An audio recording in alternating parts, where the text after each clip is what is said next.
Alright. Hello, everybody. It's Nathaniel Avila from Greater Orlando, and I'm with Timbrel Hildebrand, reporting from Arlington, Texas.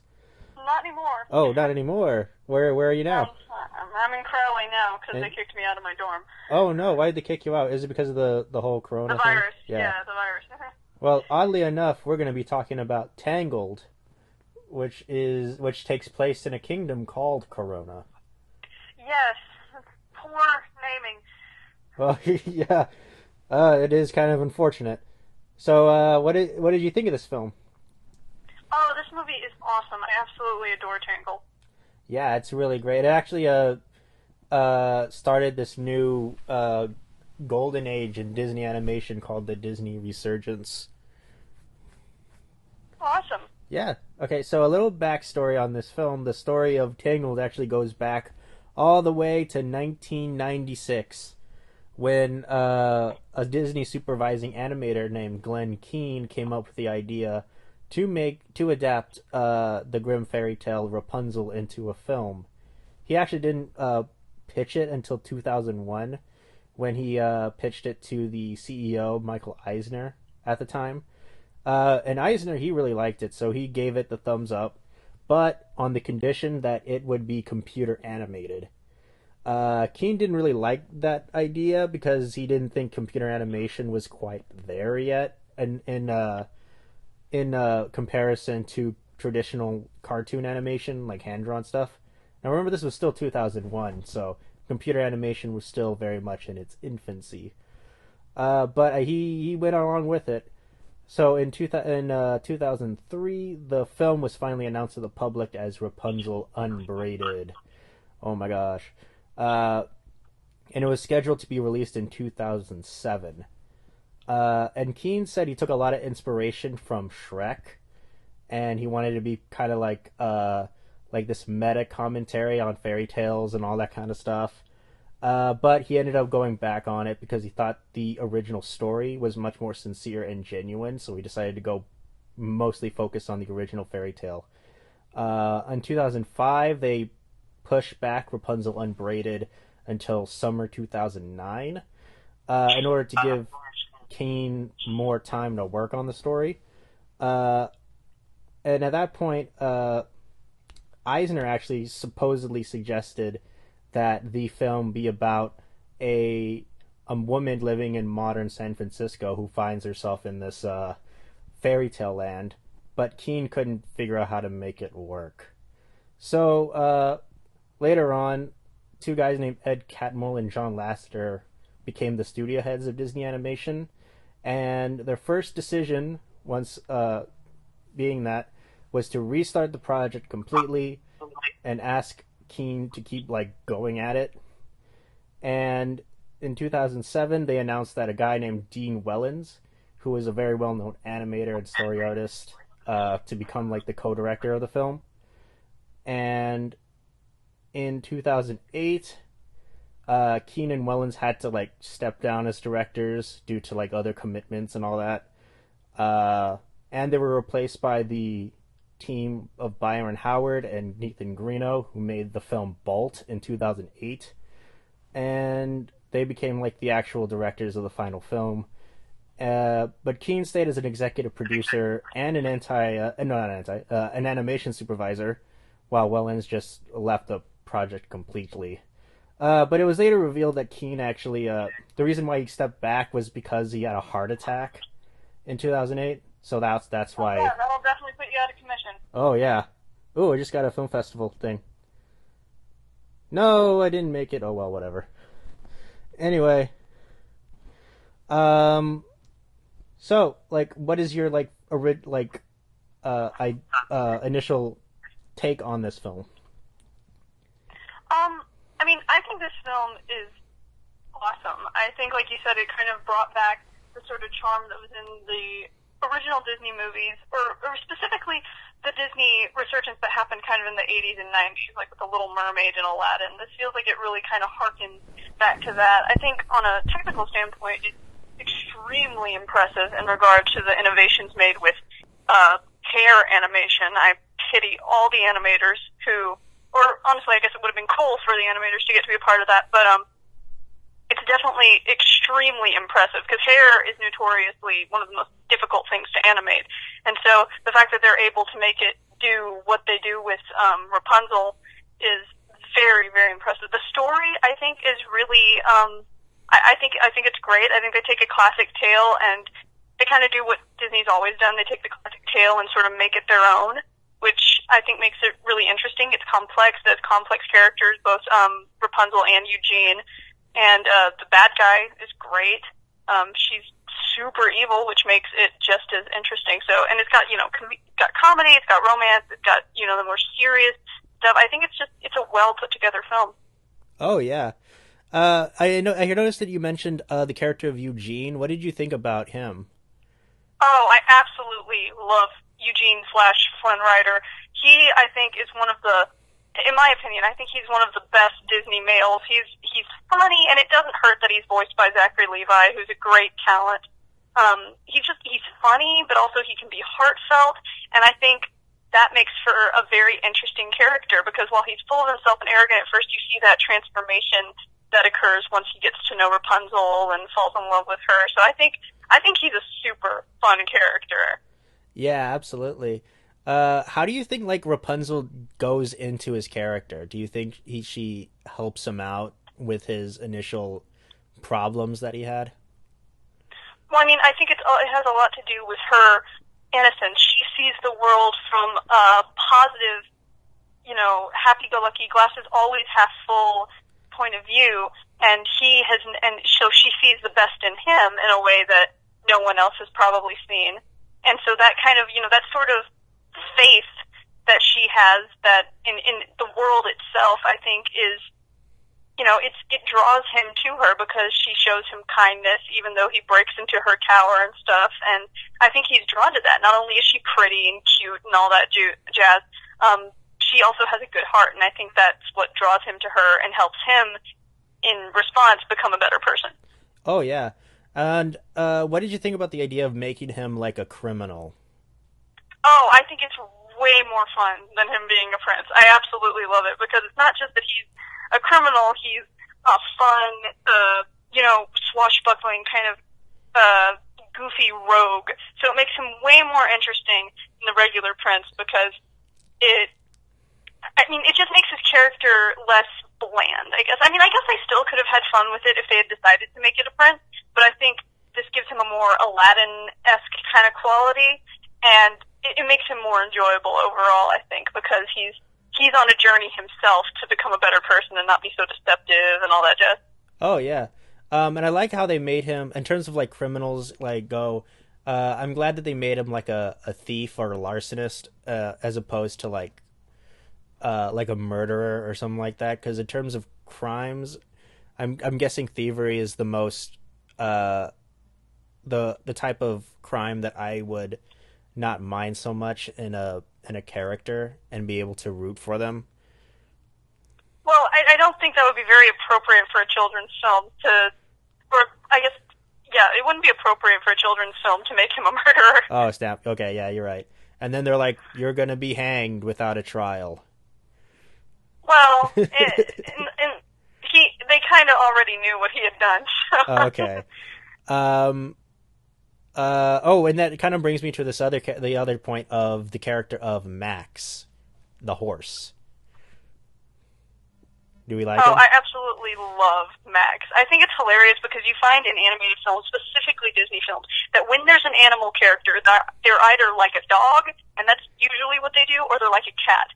And Max is a lot like a dog, and I think it's absolutely hilarious because he's smarter than like all of the guys that he's working for and with. And I think that's also a funny kind of Disney thing, how the animals always seem to be way ahead of the human characters in regard to the story. I think you see that also with the chameleon, Pascal. It's like they have a way better like grip on the situation than any of the humans do. And I think that's funny. With Max in particular, I think his little rivalry with Eugene is very fun to watch. Oh yeah, like they start being like hardcore enemies, but then because of Rapunzel, they ended up like seeing each other as like equals. And they're like Maximus sees Eugene or Ryder as like, oh, he's not that bad of a guy. Maybe I shouldn't be so hard on him. And Eugene sees Max as, oh, he's just doing his job. He's not a bad guy, and he doesn't really hate me that much. And we see that also as a catalyst when Max saves Eugene from the being hanged with the guys from the Snuggly Duckling. Yeah, that part's great. I love that part. Yeah, and like also like we all know that a movie is as good as its villain. So we will move on to Gothel. How do we think about her?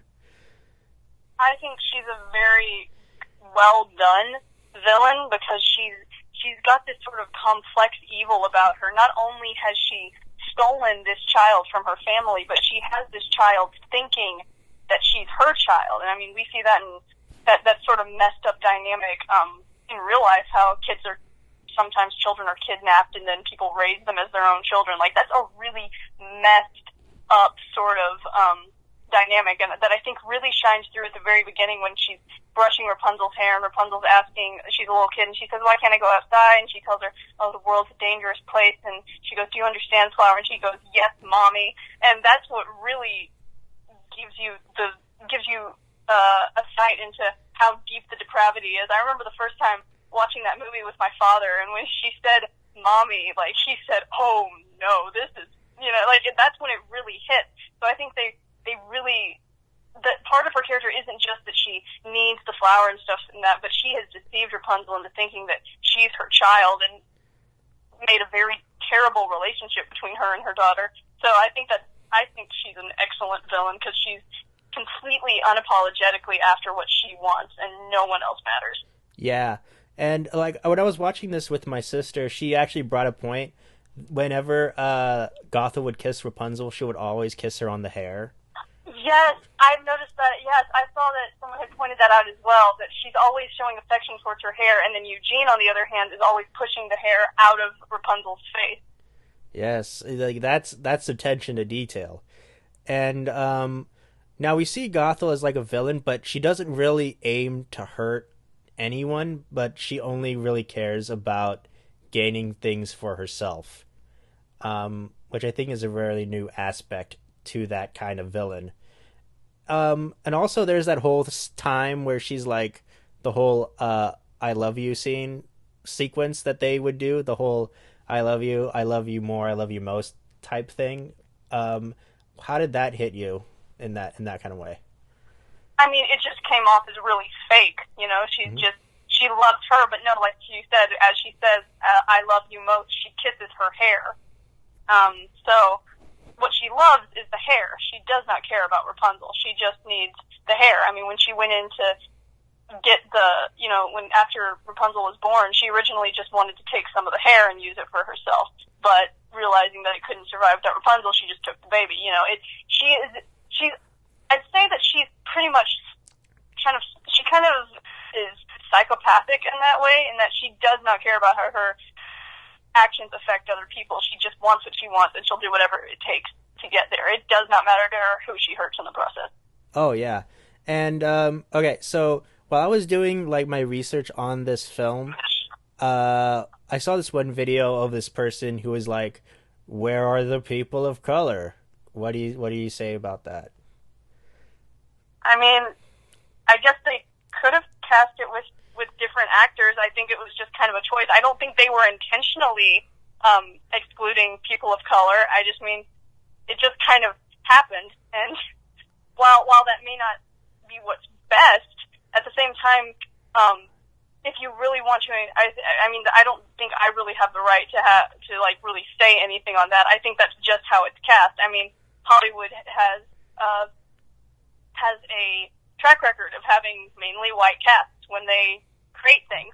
And so I think maybe that's why Disney has been trying to make more movies that aren't necessarily surrounded, that aren't exactly rooted in white areas when they in where they take place, white settings, I suppose, such as Moana or Mulan. There's another one, Moana. Like Moana takes place in a different culture, or a really underrated one, The Princess and the Frog, which delves into New Orleans culture, which I find really interesting. But yeah, I mean, to people who ask where are the people of color, I'd just say that's just kind of how they cast it, and I mean, that's just kind of how it was. I'm not saying it's like right or wrong necessarily. It's just kind of how they cast it. Yeah.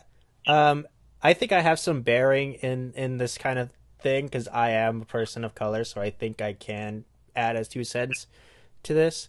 And I believe that this film is very obviously supposed to be from Germany, and it's supposed to take place in like 19th century Germany ish, or at least inspired from it. And I believe that it is obviously, in order to be historically accurate, there wasn't a lot of people of color in Germany out there doing in like in a reasonable social status that would make for a film. So yeah, not exactly, not in Germany. oh yeah, Sure. and there are some people who would say that Gotha would be like offensive because she is the most non-white person because of her dark curly hair and the hook nose or whatever. But I say to that, I think they only really did that was to make her contrast to Rapunzel. That's the only reason why Yeah, I think don't so. think that was trying to make her look like she was of a different race. I think that was just a designing decision. I don't think it had as much bearing as people might try to read into it. Yeah, I completely agree because there's a lot of white people who look the way Gothel looks, so I don't think that's the reason, and and I think that's the whole deal, or unless we would end up scratching our heads like in Frozen 2 with the uh, with the black general. Yeah, and that's the thing. Like when they I feel like it might make people more angry when they just throw in people of color just to kind of like check that off their list. Wouldn't it be better to just make a movie that incorporates them where it's not purely just to check something off their list? Yes, I agree. Because that's kind of how it felt like in that particular movie, in that particular one that you brought up to me. Yeah, and even Saturday Night Live made a little like sketch about it too, saying that it really I doesn't didn't make see any that one. sense. Yeah, you should look it up on. I'm pretty sure it's on YouTube, but but yeah, it kind of doesn't really make any sense. Uh, so I when I see like a bunch of white people in vague Germany kingdom, I don't think twice about it, and I don't really mind. And that brings me to my next thing. There was this scene that was cut out in Tangled where Rapunzel and Eugene find a psychic monkey who helps Rapunzel, who tries to tell Rapunzel where she's from. Oh, And seriously? That's cut out from the movie? yeah, it was cut off from the film. Oh my word, that's so funny. Cause, sorry, this is kind of, this isn't really going off track, but, there is a Tangled TV show that, I recently got into. It's more it's flash animation, but it has all the same actors and stuff in it, like Rapunzel and Eugene, it's all the same voices. And so, it's really good. I recommend checking it out. It delves way more into the story, and it's, like, actually really good. It's funny, it's heartfelt, it has a lot of new songs, but I digress. There's a psychic monkey in it, in the second season, so it's so funny that you brought that up. Oh, that might be where they got it from, because That's definitely where they got it from. oh yeah.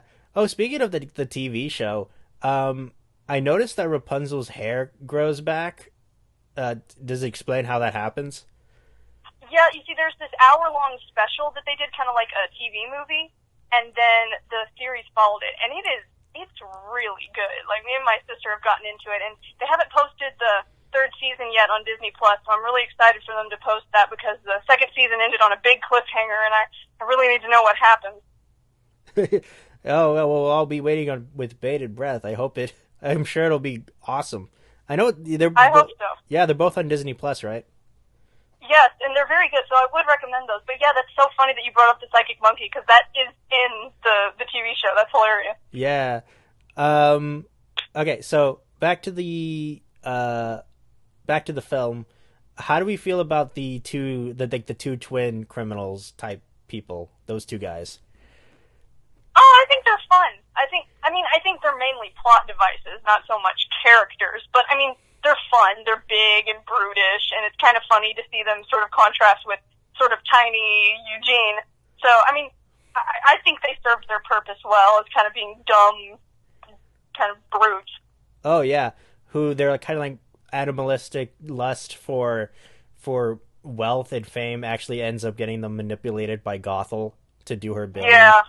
And there's also this theme in the film about not judging a book by its cover, especially within the Snuggly Duckling, where these really like scary looking guys live, but then they really ended up revealing that, hey, we have dreams and goals and we're not that bad, and we have like human desires to do things and we want more than what we have, that kind of thing. So admittedly, they were still criminals. Oh yeah.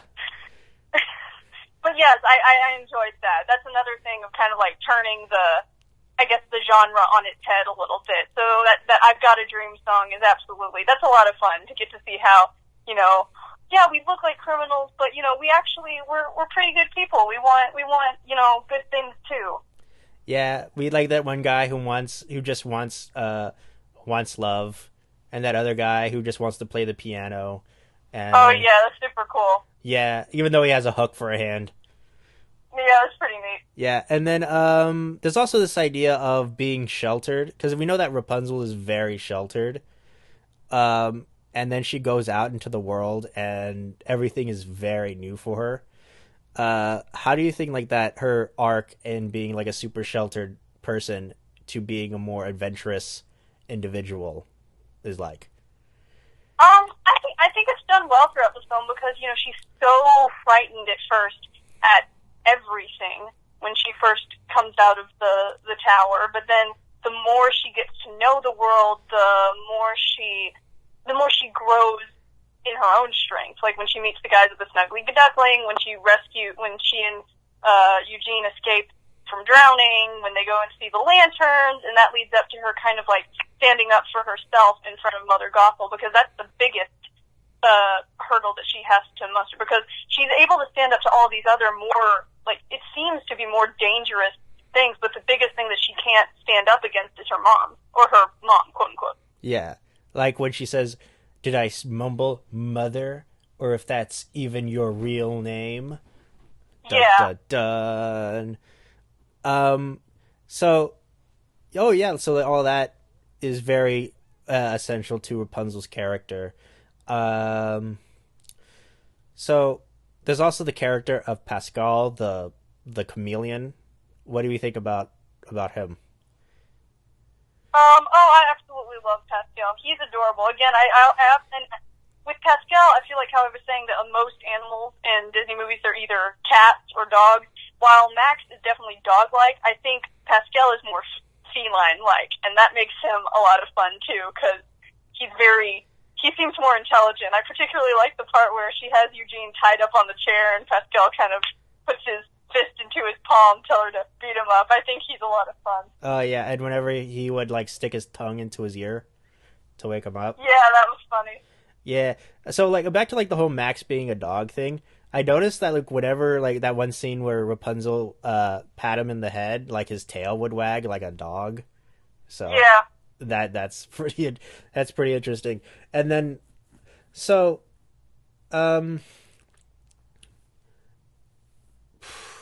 yep, that's Rapunzel for you. Or should I say Tangled? Tangled, yeah. So, what are your final thoughts on this film? Oh, absolutely great. I'd say I'd give it, out of 10, I'd give it a 9. Definitely go see it. Oh, I would give it a 9 as well. Would you subscribe to the theory that Rapunzel is Anna and Elsa's cousin? I love that theory, but I don't think it's true. You don't think it's true? Explain. No, I mean, it's fun to believe. It'd be super cool if they did a crossover, but, I mean, that's all it is. It's just a theory. How about new film coming up, Tangled, Frozen Goes Tangled, or Tangled, Frozen Tangled, or whatever. Get on that. That's probably a little too much in one movie. Okay. So, and the lanterns. Do we like the lanterns?